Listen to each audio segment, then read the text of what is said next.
Bonjour à tous et merci de consacrer une partie de votre soirée aux questions d'asile et de la protection internationale. Je vais désormais vous présenter la procédure de protection internationale et on va essayer de quand même prendre un angle assez pratique. Faut savoir qu'il existe une procédure ordinaire qui est celle que je vais vous présenter. Et il y a également des procédures dites dérogatoires, notamment une procédure prioritaire, une procédure en irrecevabilité, une procédure accélérée et une procédure à la frontière. Mais nous n'aurons pas le temps de toutes les voir aujourd'hui. Au niveau de la procédure de protection internationale, faut savoir quelque chose qui est déjà très important, c'est que le demandeur, dès la présentation de la demande, a un certain nombre de droits. Donc un droit au séjour temporaire, le temps que sa demande soit traitée en Belgique, un droit à l'accueil et donc à l'aide matérielle qui est mise en place par FEDASIL, notamment donc, pour tout ce qui est structure collective, FEDASIL, la Croix-Rouge. Il existe aussi un accueil individualisé qui est mis en place plutôt lui alors par des ONG dont le CIREM. Le CIREM organise l'accueil pour des mineurs étrangers non accompagnés qui ont obtenu un statut de séjour et les personnes qui sont en procédure de protection internationale et qui sont, elles, malades, donc deux publics vulnérables. Une autre chose importante à savoir au niveau de la procédure de protection internationale, c'est que le demandeur a l'interdiction de quitter le territoire le temps de sa procédure. Et donc, si la personne quitte le territoire, elle pourrait être considérée par les instances d'asile comme abandonnant sa procédure de protection internationale. Dans la pratique, c'est quelque chose qui est quand même assez difficile de mettre en place. Il faut savoir qu'on a eu des centres d'accueil à Beau, à 2 km de la frontière luxembourgeoise, qu'on a à l'heure actuelle des centres d'asile à Eupen et à Mandervelde. Et il faut se rendre compte de cette réalité, c'est que ces personnes-là qui ont des magasins à 2 km au Luxembourg doivent faire 10 km pour aller à Gouvy et faire leurs courses avec des navettes, etc., alors qu'ils auraient pu très bien aller à pied au Luxembourg. Et bien sûr, une fois que la personne va recevoir le statut de réfugié ou la protection subsidiaire, elle aura des possibilités donc, de quitter le pays et de voyager, mais à certaines conditions. Et donc maintenant, je vais vous présenter de manière la plus brève possible les différentes instances d'asile. Donc on a d'une part l'Office des étrangers, qui est une administration qui dépend du ministère de l'Intérieur et qui est sous tutelle du secrétaire d'État à l'asile et à la migration. Et donc l'Office des étrangers est l'autorité belge qui est compétente pour tout ce qui concerne le séjour d'une personne de nationalité étrangère en Belgique. En ce qui concerne la procédure de protection internationale, l'OE va être compétent pour l'enregistrement de la demande dans un premier temps. Il va également être compétent pour le choix de la langue de procédure. Donc soit la personne parle français ou néerlandais, est capable de suivre la procédure dans cette langue, et alors c'est une des deux langues qui va être choisie pour le déroulement de sa procédure. Dans le cas où elle a besoin d'un interprète, alors c'est l'Office des étrangers qui va décider de la langue de procédure. Donc il y a deux langues de procédure, le français ou le néerlandais. Ce qui va être particulièrement important parce que les convocations vont être dans cette langue, les interviews, les entretiens personnels vont être dans cette langue, les décisions vont être dans cette langue, et on a souvent des cas où des personnes sont hébergées en Wallonie, apprennent le français et ont une procédure en néerlandais, recevront leurs décisions en néerlandais et donc voilà, devront faire les procédures ultérieures en néerlandais. Donc, l'Office des étrangers en matière de protection internationale est également compétente pour une petite interview pour interviewer brièvement le demandeur de protection internationale sur son itinéraire et son parcours jusqu'en Belgique. Et il est également compétent pour remettre un questionnaire à la personne sur les raisons de sa demande de protection internationale. Ce formulaire, ce questionnaire sera transmis donc au commissariat qui est l'administration que je vais vous présenter ultérieurement. L'Office est également compétent en matière de détention des demandeurs de protection internationale. Également, c'est l'Office qui va déterminer si la Belgique est compétente pour examiner de la demande de protection internationale en vertu du règlement de Dublin. Enfin, c'est l'Office qui va notifier un ordre de quitter le territoire, donc si la personne a été déboutée de l'asile et si les délais de recours sont expirés, donc c'est lui qui va notifier l'ordre de quitter le territoire. Enfin, donc l'Office est compétent pour octroyer, prolonger et retirer les titres de séjour aux demandeurs de protection internationale, aux réfugiés et aux protégés subsidiaires. Donc maintenant, le Commissariat général aux réfugiés et apatrides, donc le CGRA, qui lui est une administration qui est indépendante. Et le CGRA est donc l'instance centrale de la procédure d'asile en Belgique.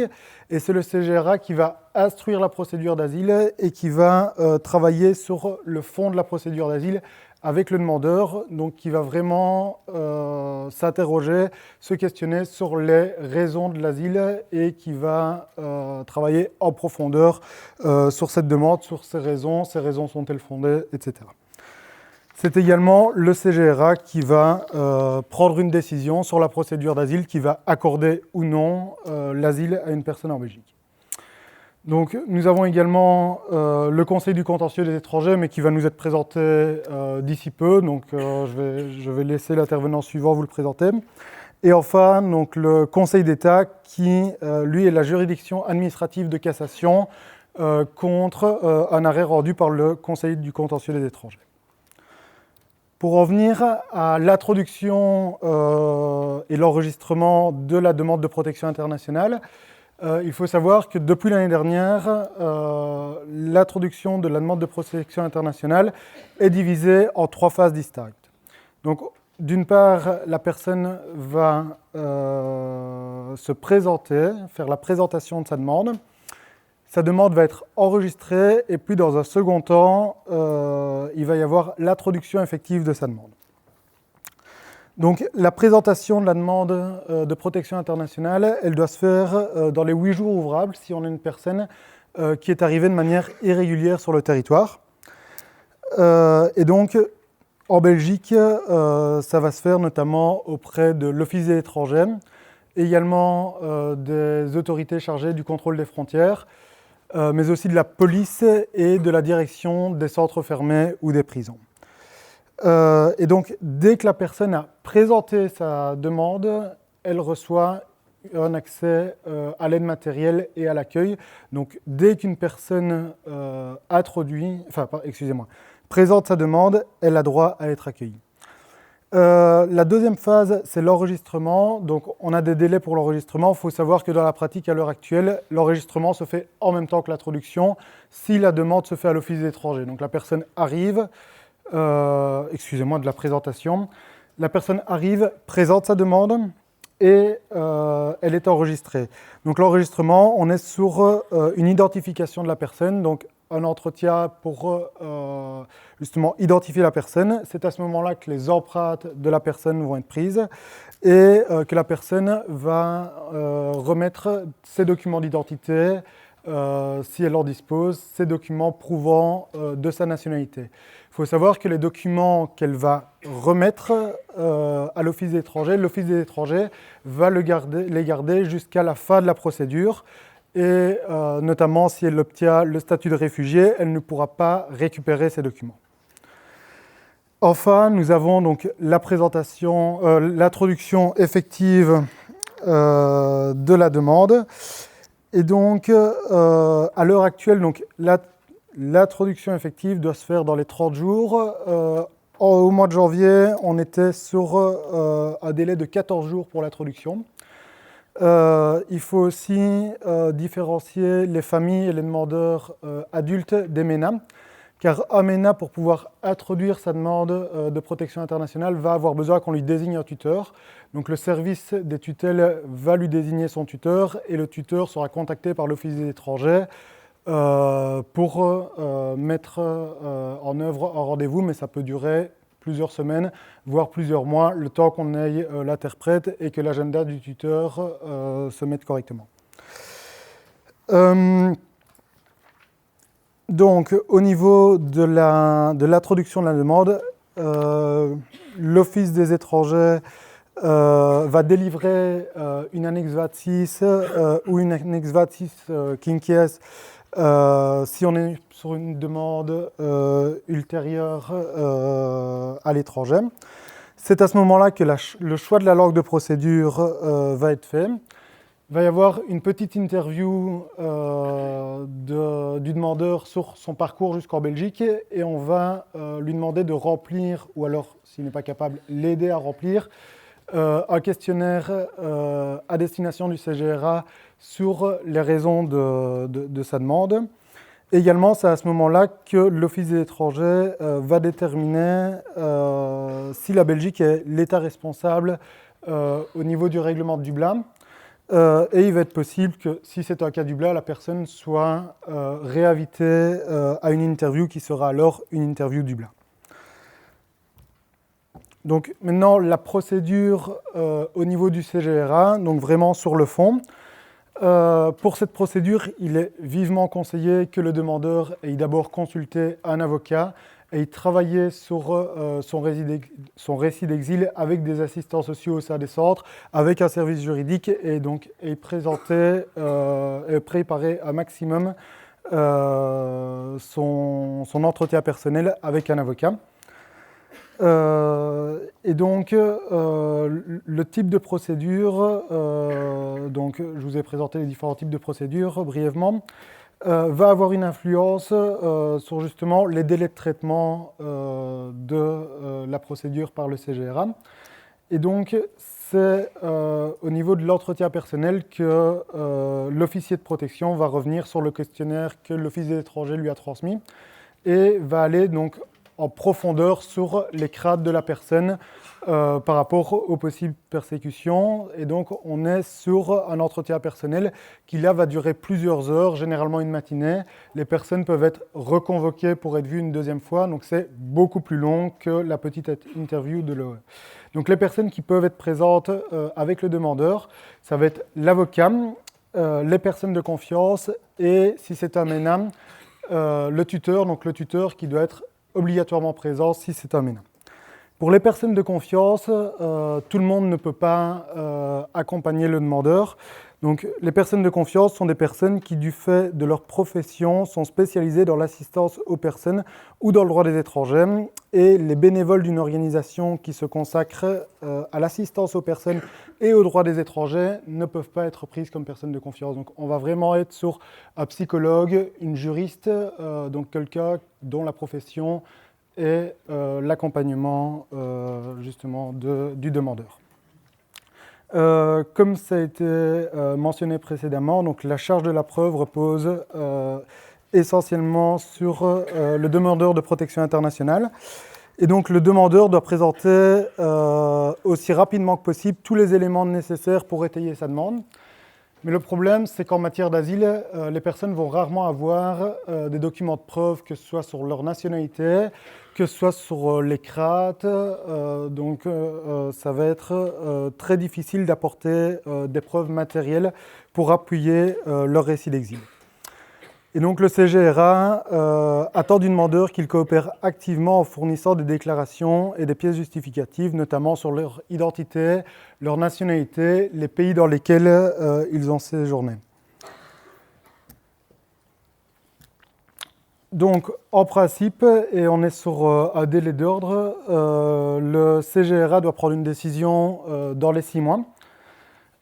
Et donc, les décisions que peuvent prendre le CGRA, soit le CGRA peut accorder le statut de réfugié, comme on l'a vu précédemment, donc le statut de réfugié, ça va être un titre de séjour limité de 5 ans. Et donc, si ce titre, donc après 5 ans, ce titre pourra devenir un titre de séjour illimité. Au niveau de la protection subsidiaire, là, ça va être plus complexe. On est sur un titre de d'abord 1 an, et donc la protection subsidiaire peut être retirée s'il y a des changements de circonstances, notamment dans le pays d'origine.